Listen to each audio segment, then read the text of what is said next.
Hello students. एक topic है लोकतांत्रिक एवं समाजवादी समाज में प्रशासनिक संस्थाएं। ये टॉपिक जनरली पब्लिक एडमिनिस्ट्रेशन और पॉलिटिकल साइंस दोनों स्टूडेंट्स के लिए काम का है। दोनों स्टूडेंट्स इन कंसेप्ट से रिलेटेड बातें पढ़ते हैं। टॉपिक के टाइटल से आपको तीन बातें स्पष्ट हो रही है। लोकतांत्रिक एवं समाजवादी समाज में प्रशासनिक संस्थाएं। तो इस टॉपिक को समझने के लिए हमें सबसे पहले यह समझना पड़ेगा कि लोकतांत्रिक समाज क्या होता है और समाजवादी समाज क्या होता है, क्योंकि दोनों समाजों में फिर प्रशासनिक संस्थाएं समझनी है हमें। लेकिन दोनों समाजों को समझने से पहले हमें प्रशासनिक संस्थाएं भी जानना जरूरी है कि प्रशासनिक संस्थाएं एक्चुअली में होती क्या है, किन संस्थाओं को प्रशासनिक संस्थाएं कहा जाता है।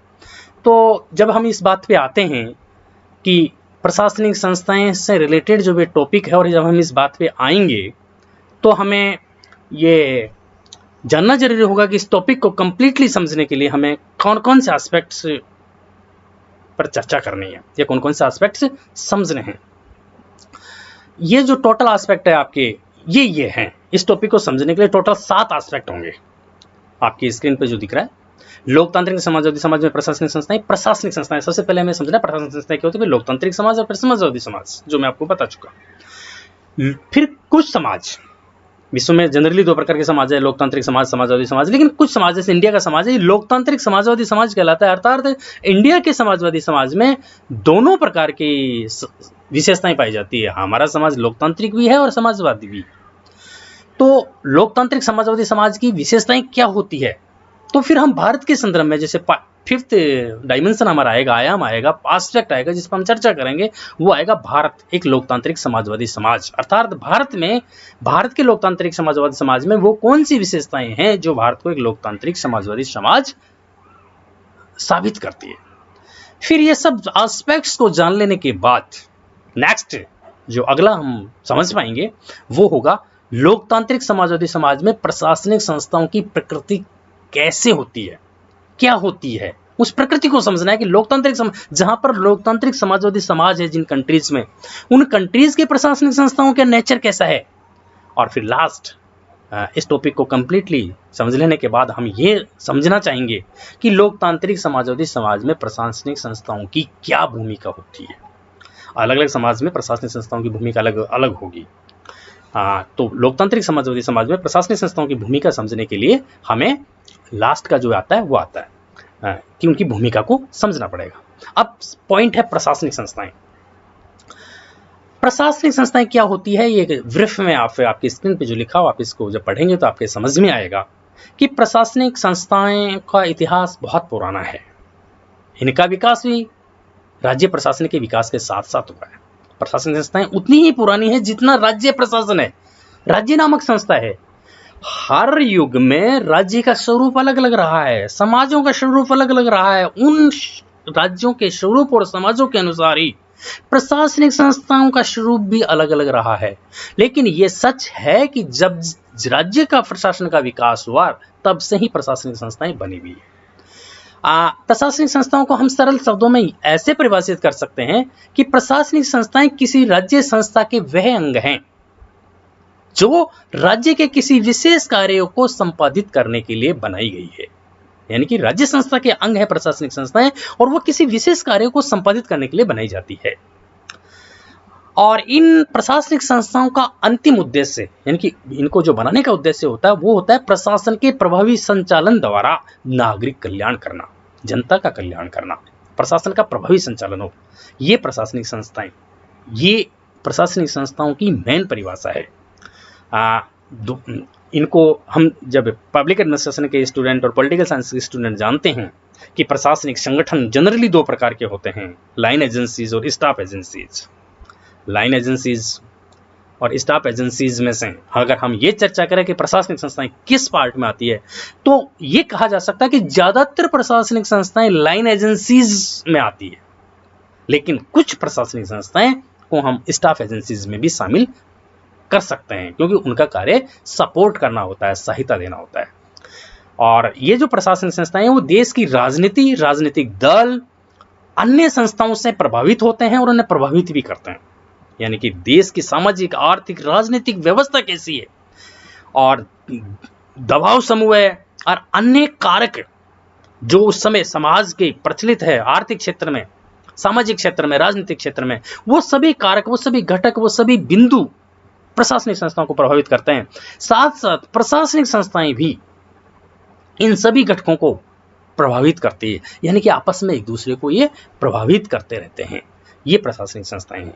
अब ये प्रशासनिक संस्थाएं जान लेने के बाद हमारे ये दिमाग में आता है कि प्रशासनिक संस्थाओं के प्रकार क्या है। ये थोड़ा सा ब्रीफली हमें पता होना चाहिए कि प्रशासनिक संस्थाओं के मेन प्रकार क्या है। टाइप्स ऑफ एडमिनिस्ट्रेटिव इंस्टीट्यूशंस, प्रशासनिक संस्थाओं के प्रकार, हिंदी में बोलेंगे हम इसको, टाइप्स ऑफ एडमिनिस्ट्रेटिव इंस्टीट्यूशंस, प्रशासनिक संस्थाओं के प्रकार।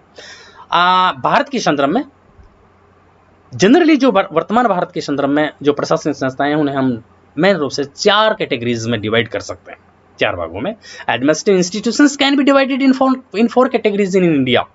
ठीक है, पहली कैटेगरी जो हम कहेंगे वो है कॉन्स्टिट्यूशनल इंस्टीट्यूशंस, संवैधानिक प्रशासनिक संस्थाएं। पहला पार्ट जो होगा आपकी स्क्रीन पर जो दिख रहा है, कॉन्स्टिट्यूशनल इंस्टीट्यूशंस का हिंदी मतलब है संवैधानिक संस्थाएं।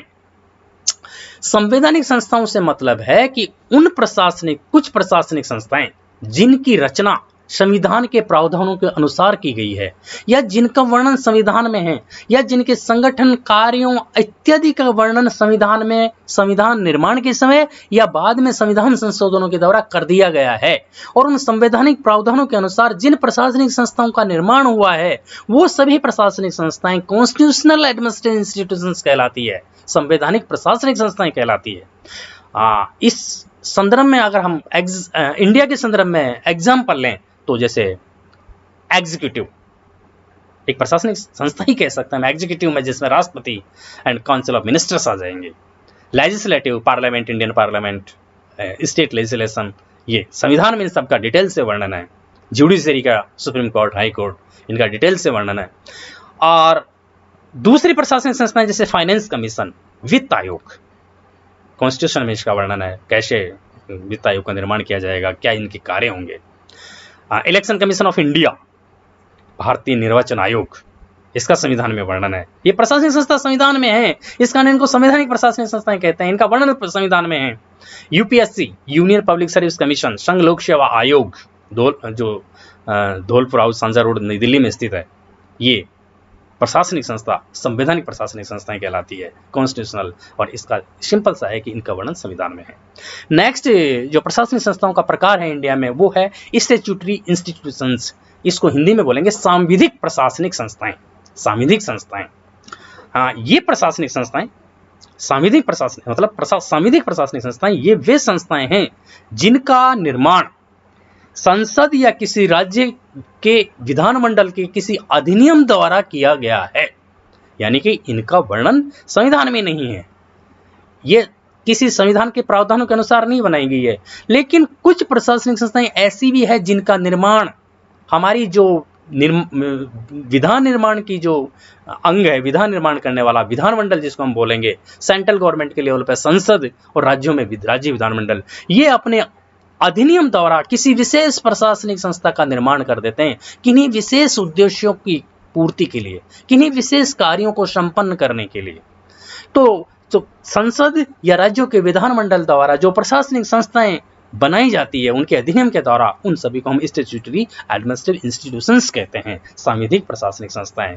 फॉर एग्जाम्पल, उदाहरणार्थ हम यूज में ले सकते हैं इंफॉर्मेशन कमीशन, सूचना आयोग, NHRC, National Human Rights Commission, राष्ट्रीय मानवाधिकार आयोग, CVC, Central Vigilance Commission, railway board, RBI, Reserve Bank of India, UGC, University Grants Commission, etcetera. का मतलब यह है कि ये जो मैंने आपको नाम लिया, ये सभी संवैधानिक प्रशासनिक संस्थाएं नहीं है, ये सांविधिक प्रशासनिक संस्थाएं, और इनका निर्माण संसद के विशेष अधिनियम द्वारा हुआ है। थर्ड प्रशासनिक संस्थाएं जो इंडिया के संदर्भ में हम बात करें वो है institutions setup by executive order, कार्यपालिका के कार्यकारी आदेश से निर्मित प्रशासनिक संस्थाएं। थर्ड अगर हम किसी का नाम लेंगे तो वो लेंगे भाई कार्यकारी आदेश से निर्मित प्रशासनिक संस्थाएं। ये वे प्रशासनिक संस्थाएं हैं जिनका निर्माण न तो संसद के द्वारा किया गया है, न राज्यों के विधानमंडल द्वारा किया गया है, अर्थात न तो ये सांविधिक प्रशासनिक संस्थाएं हैं और न ही इनका वर्णन संविधान में है। संविधान के किन्हीं प्रावधानों में भी इनका वर्णन नहीं किया गया है, यानी कि ये कॉन्स्टिट्यूशनल इंस्टीट्यूशंस नहीं है। लेकिन इंडिया में कुछ प्रशासनिक संस्थाएं ऐसी भी है जिनका निर्माण कार्यपालिका ने अपने एग्जीक्यूटिव ऑर्डर के द्वारा किया है किन्हीं विशेष प्रशासनिक कार्यों को संपन्न करने के लिए, और वो आज बहुत शक्तिशाली प्रशासनिक संस्थाएं बन गई है, सरकार के महत्वपूर्ण कार्यों को संपन्न कर रही है। इस टाइप की जो प्रशासनिक संस्थाएं जो सरकार के कार्यकारी आदेश से निर्मित हुई है उनको हम बोलेंगे administrative institutions set up by executive order. वो प्रशासनिक संस्थाएं जो कार्यकारी आदेश से निर्मित हुई है। For example NDC, national development council, Hindi में राष्ट्रीय विकास परिषद। एक दूसरा जो कुछ समय पहले जिसका नाम परिवर्तित करके बनाया गया है नीति आयोग, उससे पहले हम उसे कहते थे प्लानिंग कमीशन, योजना आयोग। ये बहुत महत्वपूर्ण प्रशासनिक संस्था रही है योजना आयोग, ये भी कार्यकारी आदेश से निर्मित है, और अब योजना आयोग के स्थान पर नीति आयोग काम कर रहा है। तो नीति आयोग भी एक महत्वपूर्ण कार्यकारी आदेश से निर्मित प्रशासनिक संस्था के रूप में हम उसका वर्णन कर सकते हैं। जैसे CSWB, central social welfare board, ये जो प्रशासनिक संस्थाएं ये सरकार के कार्यकारी आदेश से निर्मित प्रशासनिक संस्थाएं। चौथी प्रशासनिक संस्थाएं, चौथा जो प्रशासनिक संस्थाओं का प्रकार है वो हम कह सकते हैं कि advisory institutions, advisory administrative institutions. चौथा प्रकार को समझने के लिए आपको ये थोड़ा सा दिमाग में बैठाना है कि ऊपर 3 प्रकार की प्रशासनिक संस्थाओं का जो हमने वर्णन किया है, जो आपने समझा है, ये एडवाइजरी इंस्टीट्यूशंस उन तीनों में से किसी एक में हो सकती है, लेकिन वहां पर होने के साथ साथ इनका एक नेचर ये होता है कि सरकार के लिए एडवाइजरी बॉडीज है, सरकार को सलाह देने वाली संस्थाएं हैं। तो कुछ ऐसी प्रशासनिक संस्थाएं जो संवैधानिक है लेकिन साथ साथ वो एडवाइजरी इंस्टीट्यूशंस भी है, या स्टैट्यूटरी बॉडीज है, वहां भी है। तो ऊपर के तीनों प्रकार में से जो मेन रूप से एडवाइजरी इंस्टीट्यूशंस हैं उनको हम चौथे प्रकार के रूप में इस प्रकार डिवाइड कर सकते हैं कि वो एडवाइजरी एडमिनिस्ट्रेटिव इंस्टीट्यूशंस है जो सरकार को एडवाइजरी देने का काम करती है।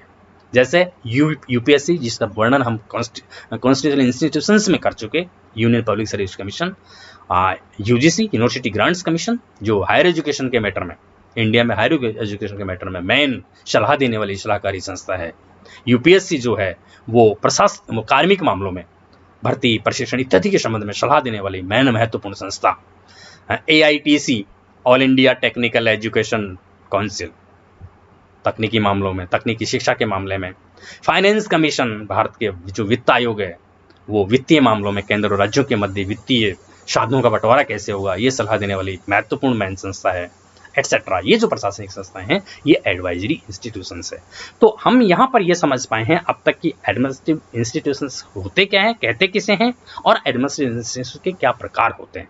ये जान लेने के बाद ही हम आगे ये जान पाएंगे कि एडमिनिस्ट्रेटिव इंस्टीट्यूशंस किस समाज में कैसे कार्य करते हैं। तो अगली बात जो हम जान पाएंगे, जो हमें पढ़नी है, समझनी है, वो ये है कि आधुनिक युग में समाज व्यवस्था कैसी है। अगर हम आज के संदर्भ में, वर्ल्ड के संदर्भ में बात करें, टोटल वर्ल्ड के, तो वर्ल्ड में आज मेनली 2 प्रकार के समाज मिलते हैं। उन 2 प्रकार के समाज को जान लेने से पहले हमें यह जानना जरूरी है कि प्रत्येक समाज, हर देश में अलग अलग समाज हो सकता है। समाज 2 प्रकार के या जिस भी प्रकार का समाज है, तो उस समाज के स्वरूप और प्रकृति जो है उससे उस समाज में जो प्रचलित एवं संचालित प्रशासनिक संस्थाएं उनका भी स्वरूप निर्धारित होता है। अर्थात समाज के स्वरूप और प्रकृति के अनुसार उस समाज की प्रशासनिक संस्थाएं भी बनती है। इसलिए समाज को समझना जरूरी है पहले कि वो किस टाइप का समाज है, समाज की विशेषताएं जानना जरूरी है, ताकि हम ये अंदाजा लगा सके कि उस देश की प्रशासनिक संस्थाएं कैसी होगी। आधुनिक युग के विश्व के जो आधुनिक वर्ल्ड है उसमें संपूर्ण विश्व में 2 प्रकार की समाज व्यवस्थाएं पाई जाती है। पहले है लोकतांत्रिक समाज। हमें अभी शॉर्ट में, ब्रीफ में आप ये समझना है कि लोकतांत्रिक समाज होता क्या है। अगले वीडियो में या अगली क्लास में हम ये समझेंगे कि लोकतांत्रिक समाज की विशेषताएं क्या होती है, लोकतांत्रिक समाज कहते किसे हैं, लोकतांत्रिक समाज का मतलब क्या है। और तो उससे पहले सेकंड बात, जो दूसरा प्रकार का समाज है वो समाजवादी समाज है। तो समाजवादी समाज किसे कहते हैं, आपको स्लाइड में लिखा हुआ देखो। इसमें शासन की, लोकतांत्रिक समाज में शासन की शक्तियां किसी एक व्यक्ति या वर्ग में निहित न होकर संपूर्ण समाज के सदस्यों में होती है। इसकी मेन बात यह है। लोकतांत्रिक समाज में शासनिक शक्तियां किसी एक व्यक्ति में निहित नहीं होगी या एक पर्टिकुलर वर्ग में निहित नहीं होगी, संपूर्ण समाज के सदस्यों में निहित होगी। ये मेन बात है लोकतांत्रिक समाज की। इस प्रकार के समाज में, लोकतांत्रिक समाज में व्यक्ति को साध्य माना जाता है और राज्य को साधन माना जाता है। इसका मतलब ये हुआ कि संपूर्ण कार्य व्यक्ति को ध्यान में रखकर किया जाता है, व्यक्ति के लिए किया जाता है। लोकतांत्रिक समाज में व्यक्ति मेन, शासन का केंद्र बिंदु व्यक्ति होता है, मानव का कल्याण व्यक्ति का कल्याण होता है और संपूर्ण राज्य की मशीनरी साधन है व्यक्ति का कल्याण करने के लिए। इस प्रकार का जो समाज होगा वो लोकतांत्रिक समाज होगा। दूसरा जो वर्तमान विश्व के समाज की जो धारणा प्रचलित है वो है समाजवादी समाज। अगर हम लोकतांत्रिक समाज की बात करें, वर्ल्ड के संदर्भ में उदाहरण देखें तो जैसे ले सकते हैं अमेरिका ले सकते हैं, इंग्लैंड ले सकते हैं, जापान ले सकते हैं, फ्रांस ले सकते हैं, जर्मनी ले सकते हैं, और इंडिया में भी लोकतांत्रिक समाज है ही। और अगर विचारकों की बात करें तो जेम्स मिल, ये जो पुराने विचारक हैं, वहीं से लोकतांत्रिक समाज के विचारों के दर्शन मिलते हैं जब हम उनका साहित्य पढ़ते हैं। दूसरा है समाजवादी समाज। समाजवादी समाज में राज्य का पूर्ण नियंत्रण होता है समाज पर। ये आपको ध्यान रखना है कि समाजवादी समाज में राज्य का महत्वपूर्ण रोल होता है। समाज पर पूर्ण नियंत्रण रहता है, उत्पादन के साधनों पर राज्य का नियंत्रण रहता है, सभी शक्तियां राज्य में निहित होती है। इसमें राज्य को साध्य माना जाता है तथा व्यक्ति को साधन माना जाता है। मतलब यह है कि सब कुछ राज्य को ध्यान में रखकर किया जाता है, व्यक्ति तो साधन है। जस्ट ये अगर बात करें साध्य और साधन की तो लोकतांत्रिक समाज से जस्ट अपोजिट है कि वहां लोकतांत्रिक समाज में व्यक्ति को साध्य माना जाता है, लेकिन यहां पर समाजवादी समाज में व्यक्ति को साधन माना जाता है, और राज्य को लोकतांत्रिक समाज में साधन माना जाता है लेकिन समाजवादी समाज में राज्य को साध्य माना जाता है। तो ये शॉर्ट में आपको ये जान लेने के बाद कि लोकतांत्रिक समाज क्या होता है, समाजवादी समाज क्या होता है, अगले वीडियो में, अगली क्लास में हम पढ़ेंगे लोकतांत्रिक समाज की विशेषताएं क्या होती है, समाजवादी समाज की विशेषताएं क्या होती है, जिससे क्लियर हो पाएगा आपके कि एक्चुअल में लोकतांत्रिक समाज होता क्या है, समाजवादी समाज होता क्या है। और ये जान लेने के बाद फिर हम इनकी विशेषताएं जान लेने के बाद इंडिया के संदर्भ में देखेंगे कि इंडिया में लोकतांत्रिक समाजवादी समाज क्या है। Okay, thank you, bye.